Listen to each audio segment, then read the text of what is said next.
All right, ladies and gentlemen, welcome here to the Snake Sports Talk Show. Happy Sunday here. I hope you're having a great weekend wherever and however you may be watching and listening.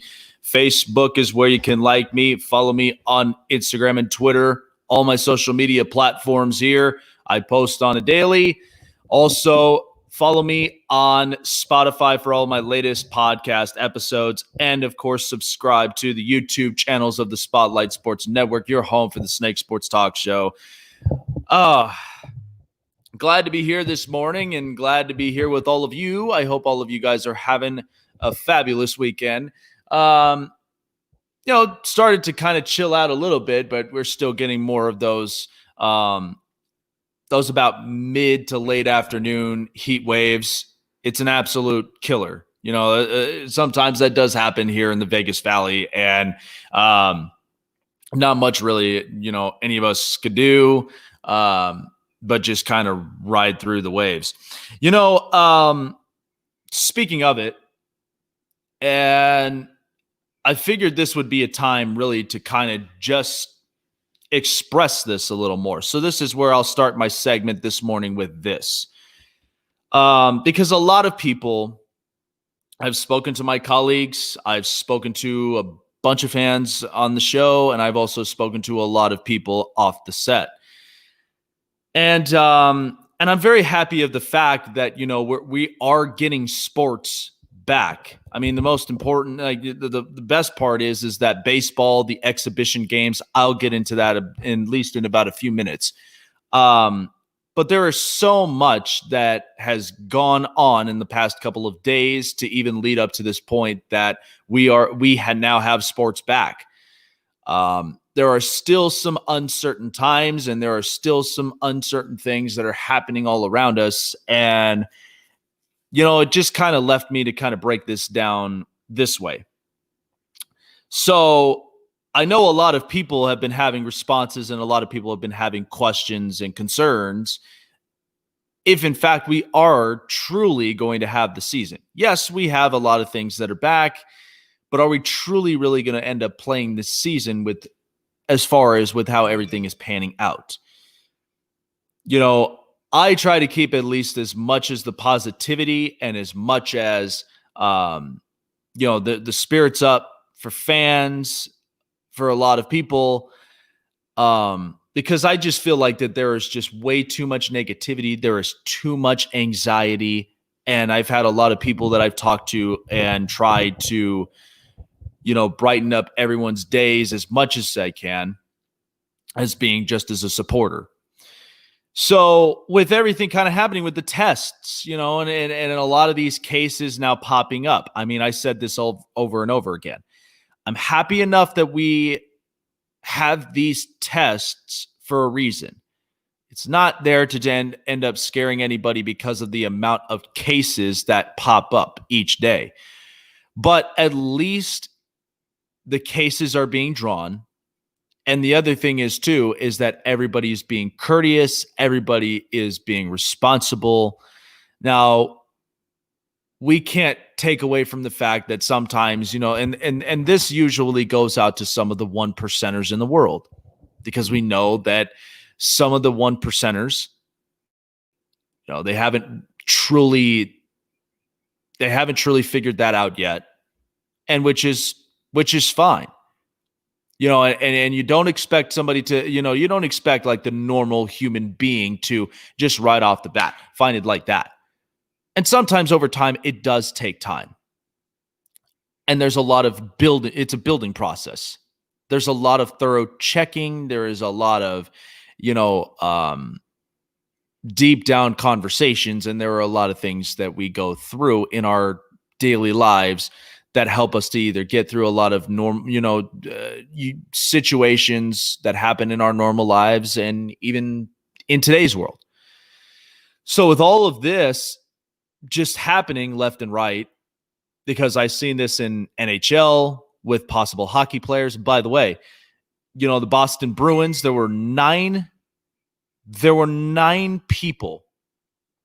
players who ended up not being fit, from quote unquote unfit to play. And that included a lot of important players. Charlie Coyle, Torrey Krug, Tuukka Rask.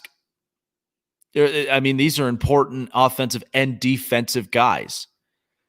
So that happening, there's a concern there of what may potentially happen even in hockey. Baseball, the cases, they've had tests, they've had cases, and they are still doing the test today. And they've also had exhibition games. In the NBA, because this is going to be interesting when we have NBA games coming back. Because as I've said before, there was a semi-pro league that went on before the actual NBA season went on. And I think it's interesting. I think it kind of poses a lot of questions, and I think it poses a lot of perspectives when we start to have the NBA resumed season back and how this is all going to pan out in the next couple of weeks. But I will tell you this, as being a sports guy and as being somebody who is informative and is understanding and throughout this process is living and learning through these times, we have absolutely no idea what these next couple of days and what these next couple of weeks are bound to bring us. But I can only tell you this. We're all on this roller coaster and we're all riding it through until the very end. And with the fact that sports is making its comeback, however way that however way that they approach this, at the very least, there is something that helps, the fans have fresh new content. They've got something that helps to keep their spirits up. I spoke about this with one of the colleagues a couple days ago, that sports itself, what people kind of miss the ball on is sports has they have a goal that they unify fans. They unify fans. They've unified players. They unify, the world as a whole, because regardless of everything that happens, regardless of everything that's going down, that positivity and the impact that sports has is what we all needed. It's what we all want in our lives. The uplift, the strength really to kind of get through the next couple of days and weeks. And sports itself, it's not there to just distract us from the real problem. It's not.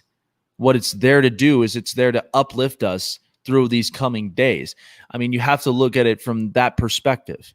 I mean, think of how the players have had to deal with this, how the players were so anxious about being back up on the field, wondering is this going to go by smoothly? But they all made that rational decision on their own. Lots of them were not easy. And some of them, they understood it and they stood tall because there was a purpose behind all of it. And the only thing that I can say weighing in on this whole matter is that we don't know what's in store. We don't know what is going to be there the next couple days.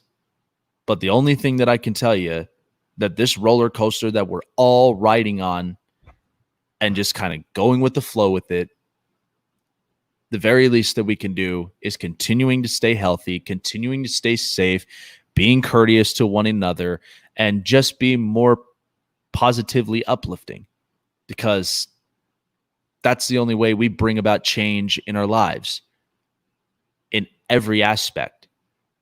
And I think sports,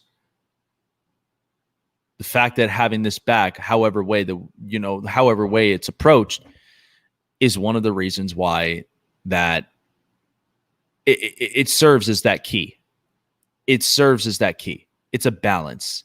And I think once the show goes on, and once, we start to get sports back, hopefully now this will uplift the world, and hopefully it will give us better. It's like medicine for us. It's medicine for the world, the medicine that we all need. And eventually we'll have a medicine that will suppress and get rid of this virus. Let me shift to this now. So baseball's officially back. And the way that they've done that is they have these exhibition games. And I watched a bunch of them.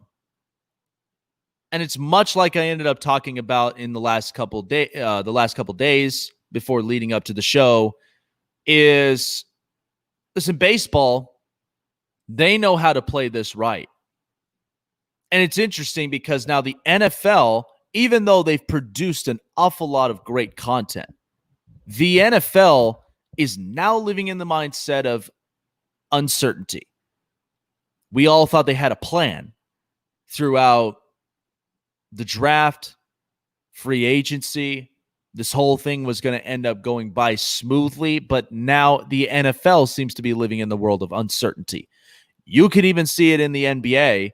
And Adam Silver, who loves his players, and the way he runs his organization,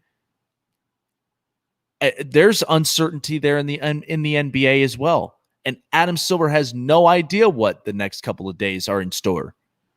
But he's doing the absolute best that he can, that all organizations follow those guidelines, and this bubble in Orlando, that this goes by smoothly.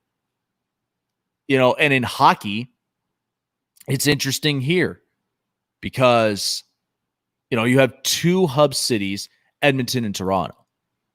And from also what I've seen, that Toronto, the arena there, I mean, there was an issue that ended up happening inside the arena where, water flows now starting to leak and it's a mess. And they claim that they'll have this fixed by the time that, the NHL restarts their season back up to where we get to the Stanley Cup playoffs. But baseball, to me, whether you do or you don't have fans, baseball, to me, I don't see too much of concerns. The only thing that I had a concern with, that I ranted about in the past few episodes, was the timing. Because if you think about it, baseball players, they're practically following the guidelines, even playing on the field. Each of them are at certain feet away. The only people who are accountable for this is the people that are at home plate. That's the umpire, that's the catcher, and that's the batter. That's about it. Everybody else is all playing their positions. And they're responsible. These are responsible adults. And, there were a lot of people who made their rational decisions about potentially coming back to the sport. And one of the biggest impacts, a player who I truly respect and love, is Buster Posey. The fact that he backed out because these are family concerns. He's being there for his family, much like a lot of players who backed out as well. But in baseball, the fact that, and this is also what I said before too, there was a time where no fans was even in the stands. Look at what happened in Baltimore. The Baltimore Orioles had to play games without fans because of, the riots and the hard times that were happening in Baltimore at the time. And it started to get crazy. So they locked their doors up. Nobody was in the stands. It felt a lot like an exhibition game. It was awkward. It was weird to watch, but still felt like an exhibition game more than just batting practice. But they went through it. It's no surprise for the Baltimore Orioles to be going through and playing without fans. But as far as for the rest of the league, I mean, this will be interesting to see when we actually do have the season restarted. So I think it's going to go by smoothly for baseball. As far as for other sports, these are challenges that are being posed. NFL players now are being tested, and there are a bunch who have the virus. They're quarantining, and they're trying to get themselves healthy and ready to go. And NBA, we know, has had numerous tests. They've had a couple of results, and they're all doing what they can to keep themselves healthy. And same with the hockey players. There were a couple of hockey players that, they've said are unfit to play because of that. But as I've said before in the last segment, it's only about a matter of time. But I think baseball, as one thing, I believe that it is very much a pillar that can start this unification. And I think, and I'm very happy and glad of the fact that the season is going to happen, but we'll see exactly what happens in the next couple of days. Coming up next, I'm going to be explaining a little bit more on the NHL side, because I think that there are a few interesting things that could potentially happen. As I've said before, the Boston Bruins had 9 players who were unfit, and I think this kind of raises some eyebrows. Maybe not even in the NHL, but even in the NBA as well. And what both commissioners, Commissioner Bettman and Commissioner Silver, are both going to be coming across in the next couple of days. And I will share my thoughts with you guys on that here in just a moment on the Snake Sports Talk Show.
If you guys are just tuning in here up onto the show, welcome everybody. Appreciate you all joining in.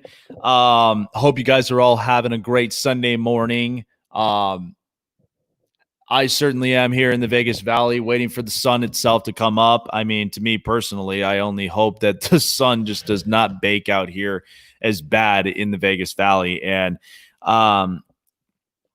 But besides all that, I mean, there are a lot of things that have just been cooking up, and a lot of things that have been kind of interesting looks. So this is kind of something that I thought was interesting, and this was in one of the news articles in ESPN, and this was kind of a breakdown for one of the specific players, and one of those players is first baseman of the Atlanta Braves, Freddie Freeman. He shared his testimony at the time when he was tested positive for COVID-19. And one of the things that, people got to realize is when Freddie Freeman had it, he had a 104.5-degree fever. And at that time, Freddie Freeman was literally praying for his life and in hopes that, this virus would not take his life. I mean, it's one of the craziest concerns that, as I've said, not just happening in the sports world, but even in the world as a whole. We have no idea what this virus itself is capable of. And we don't even have a pinpoint idea on how to suppress it. And I think it's one of the things that does draw a concern. It does draw a concern on a lot of people's health and a lot of people's safeties. So Freddie Freeman, because I think we kind of have the idea, we're not sure if he'll be able to return to the Atlanta Braves before the opener. And this is one of the things that he spoke about. This was pretty much a testimony that was that I thought was interesting, kind of gives me chills. He said, I said a little prayer that night when I ended up catching it. And I said, I've never been that hot before. My body was really, really heating up. I said, please don't take me, because I wasn't ready. And he came up and he said, I feel great so far. Because the fever was down to the 101s the following morning and then broke down days later. And he said on Saturday that was his 9th consecutive day where he didn't have any types of symptoms. That's including body aches, chills, temporary loss of his sense of taste and smell. And the 2 others in his household, his wife and his aunt, are currently recovering after positive tests. And he says, I feel great. I only lost 1 pound. I didn't lose any strength. I feel like I'm a kid at a candy store again. You forget sometimes how much you love this game. I did truly miss it. I was so excited when I got to the yard. Obviously, when you get your best player back, it's a positive thing and a good thing. I'm excited for him and for us too. And this was Brian Snitker, who ended up talking and breaking down a little bit more on Freddie Freeman's experiences catching COVID. And again, I think that this is one that's an eye-opener for a lot of people.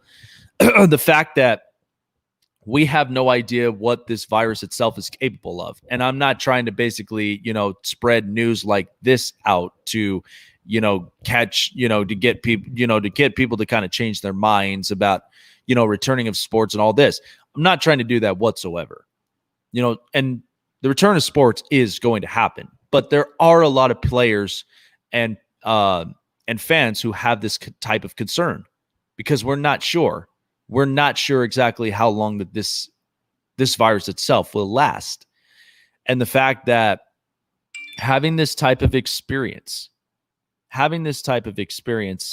as a whole it gives me chills. The fact that, this virus itself and how it basically contracts to people is one that I can't even explain it.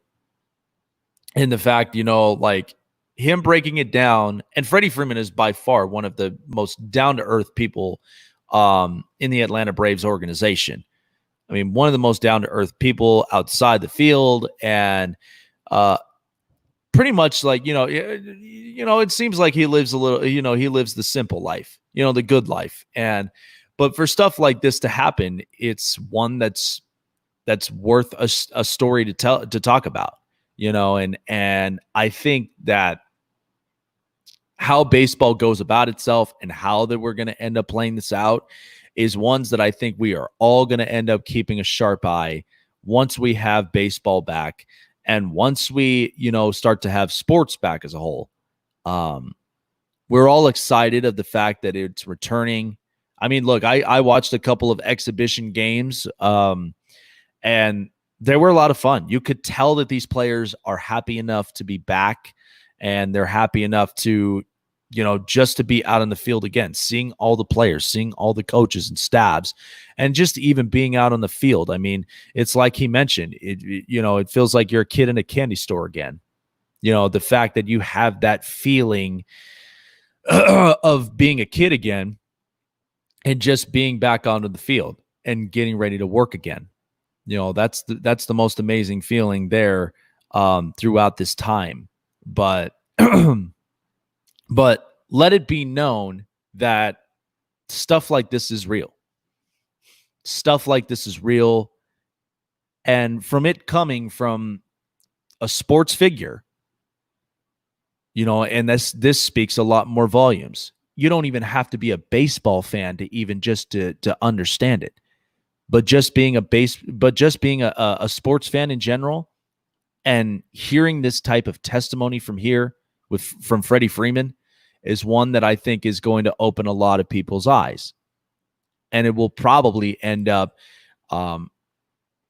raising a lot of questions and potential answers, and hopefully we'll have a better understanding of all of this.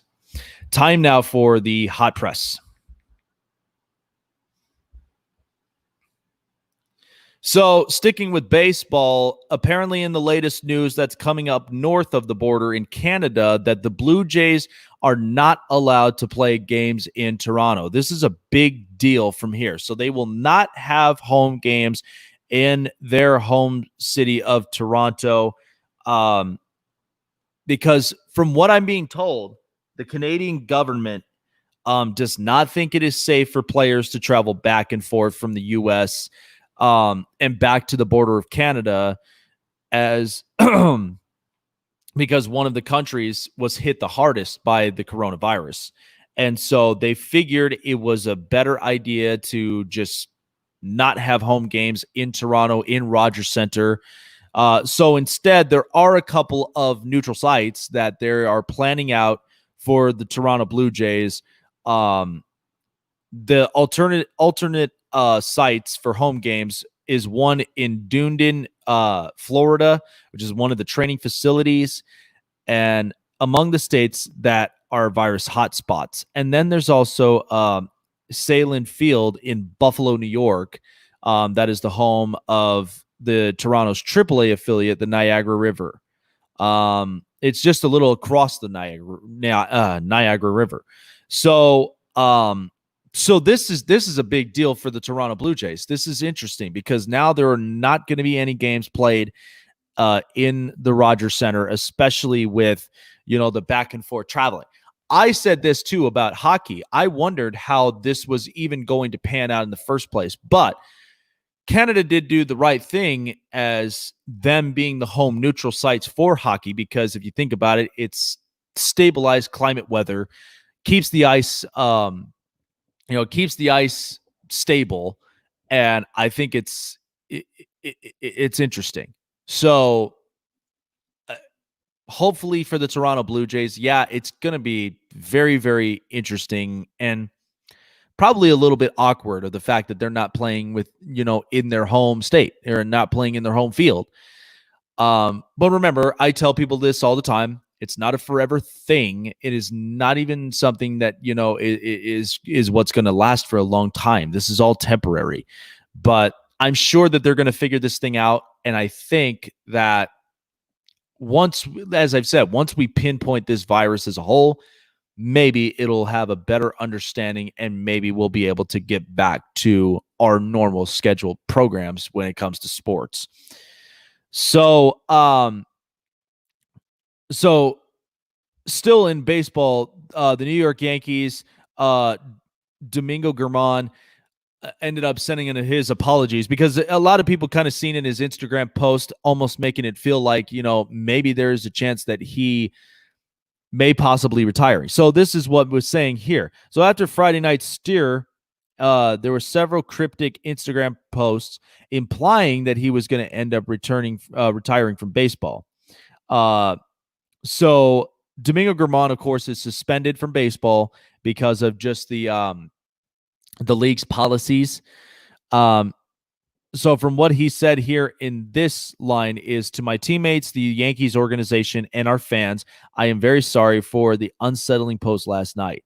This past year has been very rough for my family and myself, for which I take full responsibility. Not being with my teammates while they get ready for the season, knowing I have let them down, has taken a toll on me. And last night, I let my emotions get the best of me. Baseball is my life, and I promise I'm not walking away. So, Domingo Germán made it clear, there was miscommunication from there. And look, a lot of people, a lot of people, including sports figures, have had interesting times.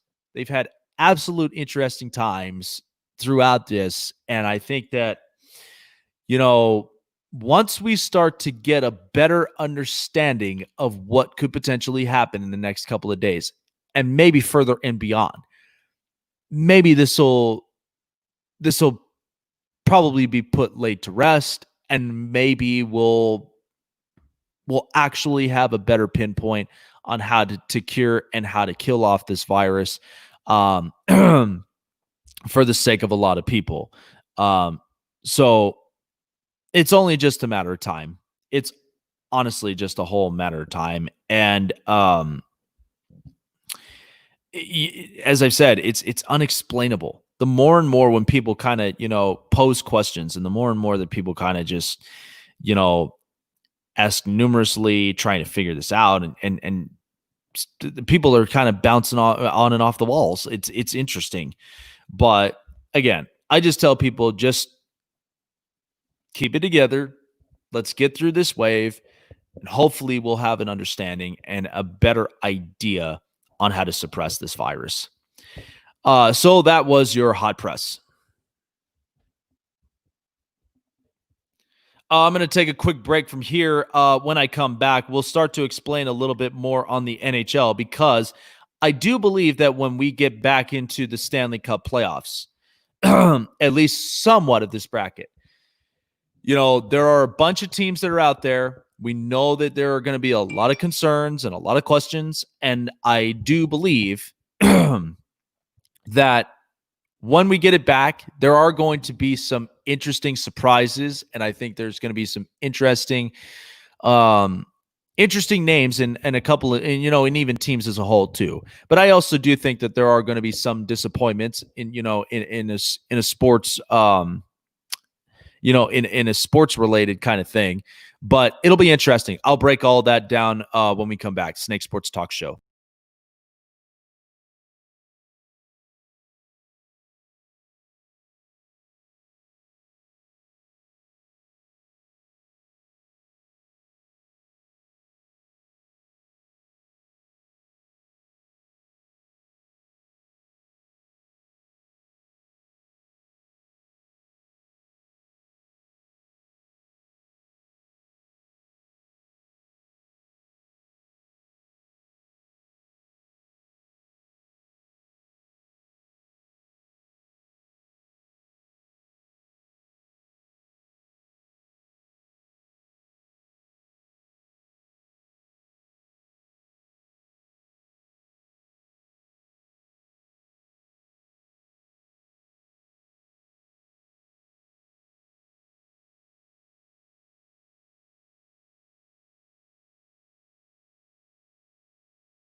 All righty, ladies and gentlemen, welcome back here to the Snake Sports Talk Show. It's kind of interesting, kind of seeing everything unfold and just kind of seeing how everything is going to play out in the world of sports. It'll be interesting for the next couple of days, but at least the good sense of it is sports itself is making a good comeback, one day at a time.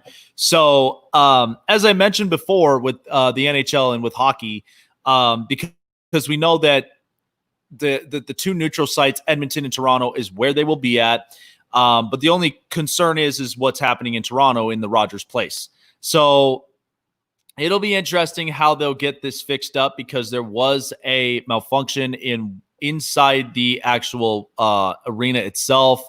One of the pipelines just ended up bursting out, and water started to kind of seep through. So they say they're going to have it repaired before the time that hockey really truly comes back, and hopefully they will have it done by then. It is a process indeed, but at least the good thing of it was that there wasn't anybody who was inside in the first place when this all unfolded and when this all went down. But hopefully that they will have this up and running, because again, stuff just kind of hitting the fan, a lot of different forks in the road is kind of getting a lot of people to really critically think about this whole process. So this is what I will do, especially kind of going in closer to my best for last is, and I spoke about this before. I spoke about this before in my previous episodes. Once we started to have a sense that sports was going to be coming back, especially in hockey. Here in living in the Vegas Valley, I mean, we've been hungry for, Vegas Golden Knights hockey now for the last couple of months. And I'm sure a lot of people have been thinking the same thing for their home cities. And here in the Vegas Valley, I mean, the one thing that I will say this, because I personally have gone to 13 Knights games in my lifetime. One of them being a playoff win was the first time that the Knights were in the Stanley Cup Playoffs. That was the first game against the LA Kings. And it was an absolute it was so much fun to watch. And it was very energetic, but at the same time, too, a lot was on the line. So I miss those times. I do. I truly, truly do miss them, because, I've been to so many games with friends, with family. Sometimes I even went by myself in some of these games, and I just enjoyed the atmosphere. Being there in T-Mobile Arena, and I'm only about 15 minutes away. And just being inside the arena alone brings so much energy and uplift that these fans are diehard fans. I've said this since day one. I never would have thought that Vegas would be a hockey town. I never thought it would. But once the process kind of started to take over through and through, it started to make more sense. And it started to really have a better understanding. So I'm very happy and excited the fact that hockey will be back. Now, there are a lot of questions and there are a lot of concerns here for the return of hockey as a whole, because, as I've said, Boston Bruins had 9 players who were unfit. Now I ended up hearing a news story that apparently the Philadelphia Flyers forward, Jacob Voracek, is now unfit to play. May potentially have caught symptoms of COVID-19. But we'll do a little bit more research on that in the coming days as well. So I'm going to break this down for a lot of the teams that are in, because I think there are a bunch of teams that it's giving them an uplift to be back in the playoffs. To me, I think the Chicago Blackhawks needed to be back in the playoffs to get themselves energized and wake them up a little bit, because this is a motor that has not been running for years. Right after the Stanley Cup championship in 2015, they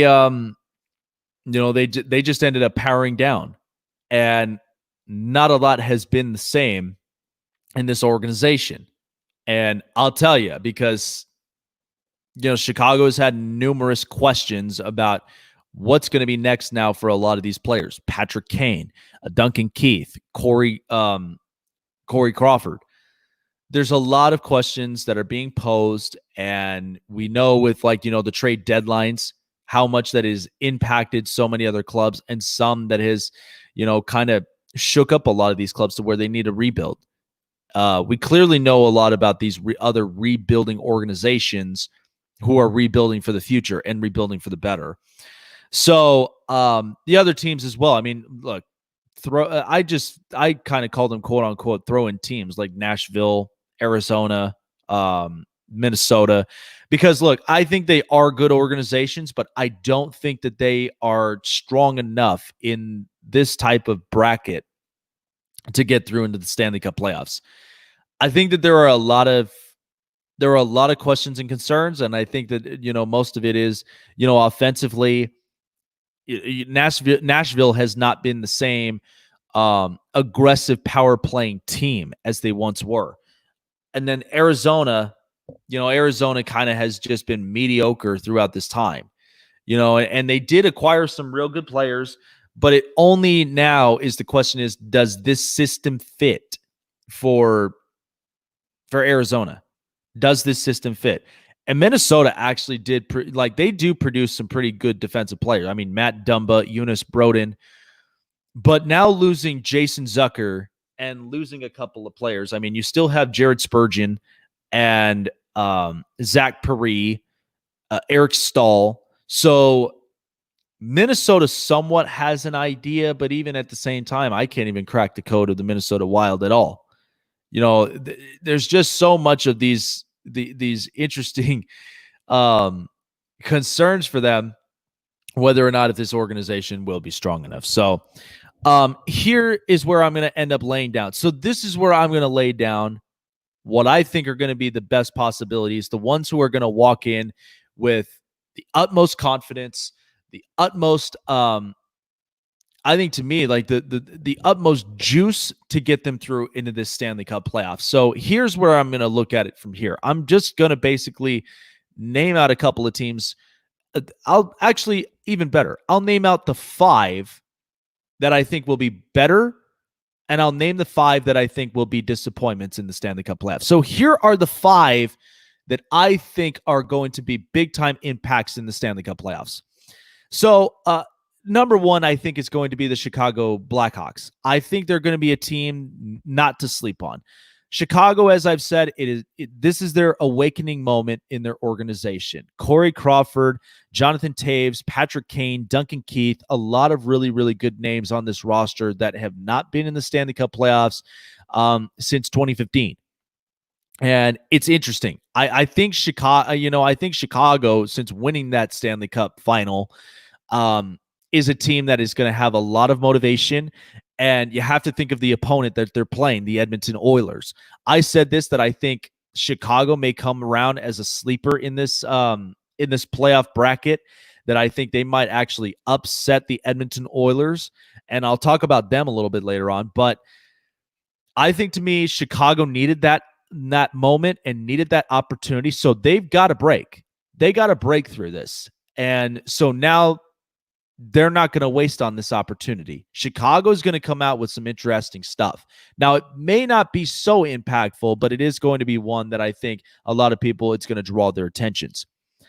Number 2, I think for me personally, is going to be the Winnipeg Jets. The reason I say that is just because if you look at Connor Hellebuyck in his last couple of starts, I mean, Connor Hellebuyck has been playing more than just a Vezina Trophy candidate.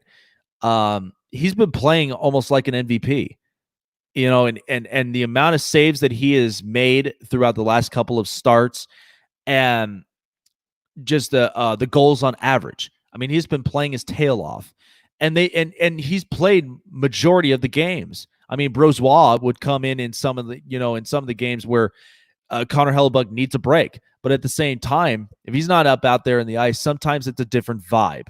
But Hellebuyck has very much been the iron workhorse for the Winnipeg Jets, And I think, to me, he is absolutely the catalyst for this organization. I mean, you're going to have a lot of speculations, like guys like Blake Wheeler, Mark Scheifele, Patrick Laine, and Kyle Connor. I mean, these guys are going to be impactful on the offensive side.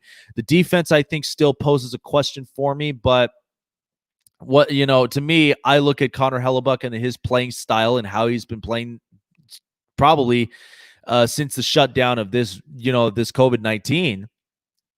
He's been playing really good hockey. He's been playing very, very defensive hockey. And I think that that's one that could very much be just the juice that Winnipeg needs to get through the Stanley Cup playoffs. Do I think they'll make it far enough? I mean, to me, it's a possibility because anything can happen throughout this bracket. But I do believe that they will make it through in the qualifiers and make it on to the next round from here. Number 3, I think, is definitely going to be out in the East Coast. To me, I have a feeling that the New York Islanders are going to be one team that I think is going to be very impactful. They didn't really make truly a whole lot of moves, but the offense did get better. The offense got much better and it's got smoother. Since the acquisition of J.G. Pageau, the Islanders have been playing much better hockey. And by the way, I mean, a lot of people kind of had speculations about Semyon Varlamov. He's been playing real good goaltending.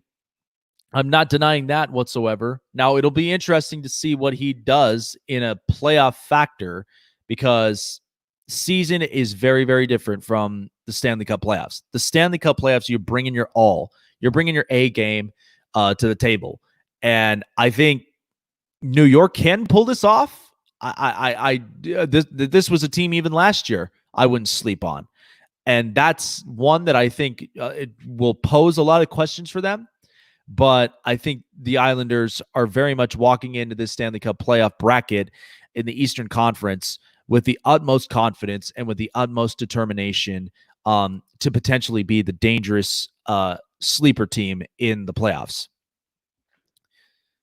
You know what? It's funny, and I'm going to end up putting this on my list, but I do truly believe that the Columbus Blue Jackets are going to be something interesting once again. I just think that throughout this, I mean, they dealt with the Seth Jones injury, but here's the other thing. What has been so, I can't figure Columbus out. I really can't. I thought this year was going to be a step back for them because they lost a lot of players. Matt Duchene, Ryan Dzingel, Artemi Panarin, a lot of these big-time impactful players on their offensive sides. But they still managed to lock in Zach Werenski and a couple of real good players. And, I mean, John Tortorella, he's not a coach to sleep on. This is a guy that, all jokes aside, but he's very, very smart, and he knows how to put this offense together and the defense together. And this is one that I think is going to be interesting. And by the way, I mean, Elvis Merzlikins, since appearing here in this league, I don't know. I'm just looking at all these young goaltenders now. Him, Carter Hart, Jordan Binnington, a lot of these young goaltenders who are just making an impact very, very quickly. And it almost leaves me to think, is there a trend that's potentially going around in the NHL for some of these goaltenders? Because I look at Elvis Merzlikins and I just like, apparently it doesn't seem to be a step back type season for the Columbus Blue Jackets. So I can't figure them out. I kind of given up on the fact of, are they building or are they not rebuilding? Like, what the hell is going on? But they seem to be very determined, and I think that this is a team that is also one I don't sleep on.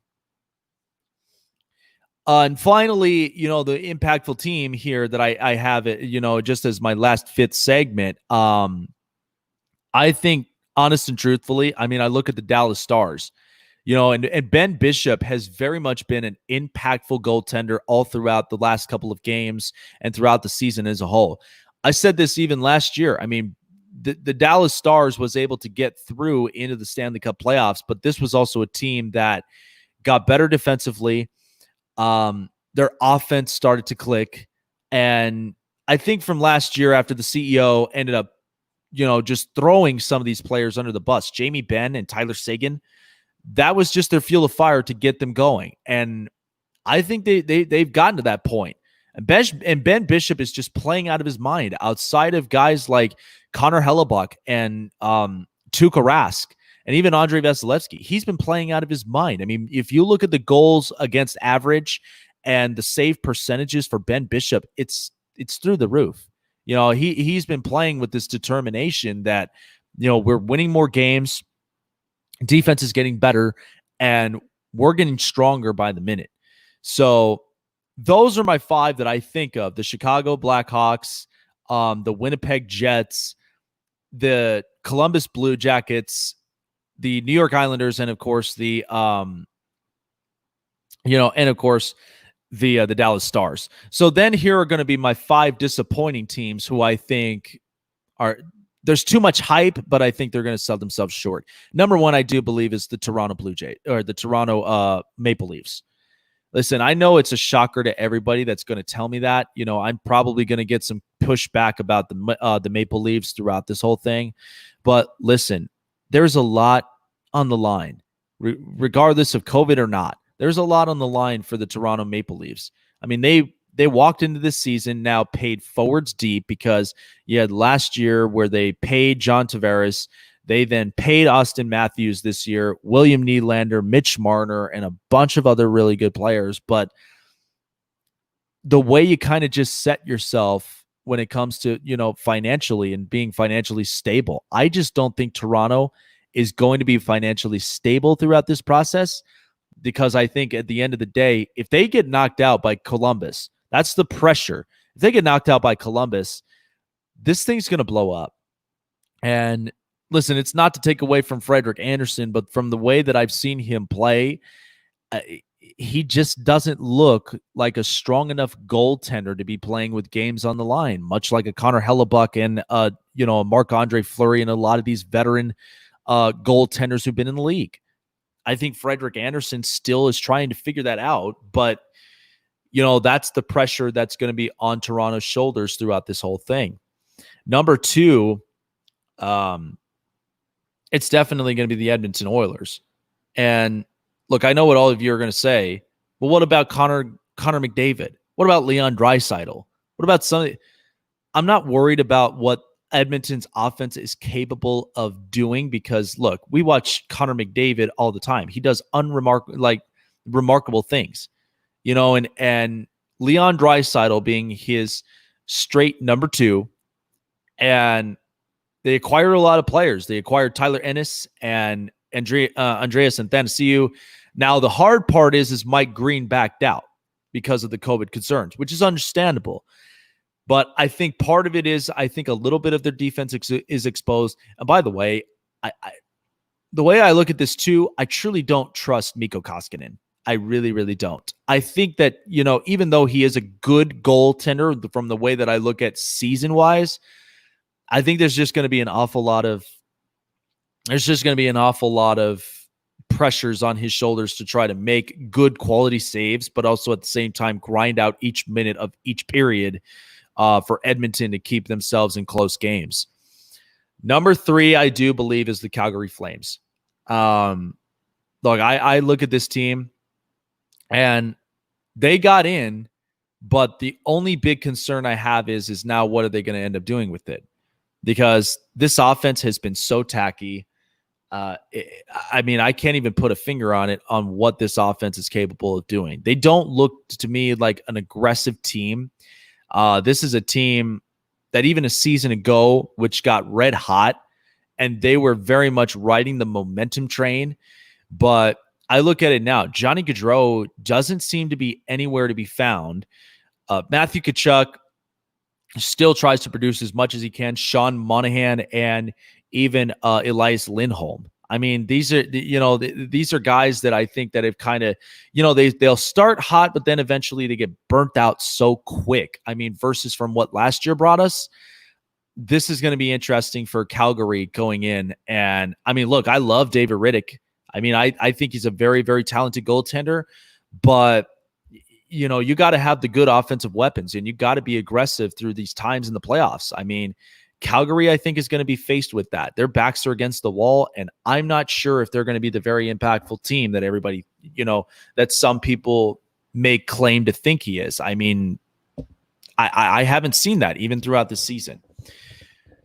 Number 4, I think the disappointing team, which I kind of look at in the Western Conference, I think this will be one that might shock a lot of people, but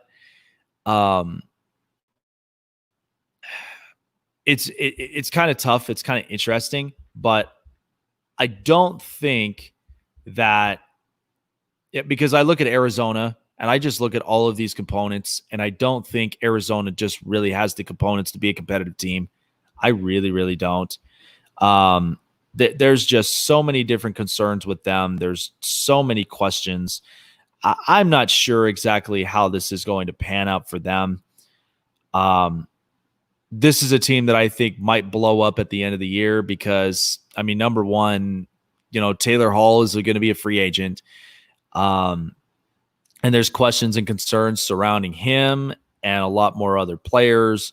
Arizona they're getting close. I'm not going to lie. They're not getting close. They're getting close, but it's still not close enough. They still need a lot more things to really kind of revamp in their system and hopefully to get their offenses going. And finally, at number 5, this may shock a lot of people, but I feel like now, after seeing the news, I had to put this team on, and I think it's going to be the Boston Bruins. I'm not saying this to basically just say they're not an impactful team, but look, if none of this had panned out the way that it did, I wouldn't even be speaking this.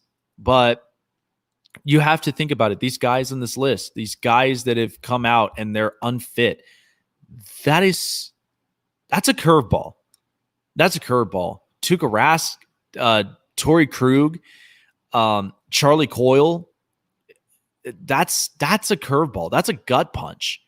And again, maybe they prove me wrong, but the way that I look at it, and even with what's happening with David Pastrnak and staying in quarantine, I think was smart. But it's only a matter of time until, Bruce Cassidy gets this thing rolling. And so we'll see. We'll see. But I mean, maybe things might change up, but that's why I clearly have him at the number 5. I don't want to put him in a number 1 because I know for a fact I would get a lot of heat for it. But so those there are your impactful and I think less impactful, more disappointing teams here in the Stanley Cup playoffs. But it'll be very, very interesting to see how all of this pans out, especially with the return of sports coming back. But I'm hoping all of this does pan out smoothly. I hope that, the Rogers Place gets fixed up properly and gets ready to go by the time that this bracket starts. And hopefully we'll have some fun. Let's smile and let's just have some fun. We're still being careful and courteous, but let's at least be more uplifting. I mean, I challenge a lot of people to be uplifting every day. Think of a positive thing each day. That's what I do in my personal life because I have a page that I follow, which is just daily motivation quotes. And there's always a meaning behind them. And it actually gives me a little bit more of a positive uplift in my life, especially even through these uncertain times. And I hope that, for some of them, hey, it may work for you too. But I hope all of you guys have a great weekend. Thank you so much for joining in this whole weekend. I had such a fun time. Can't wait for the next couple of episodes. So just giving everybody a heads up, I won't be here the next weekend since I'll be on vacation starting Friday. But I hope all of you guys have a great weekend, have a great week ahead, and hope to see you guys soon here on the show. This is the Snake Sports Talk Show signing off. Jake the Snake. Have a great weekend. Stay safe, stay healthy, and just be courteous and keep yourselves positive, guys. I appreciate it.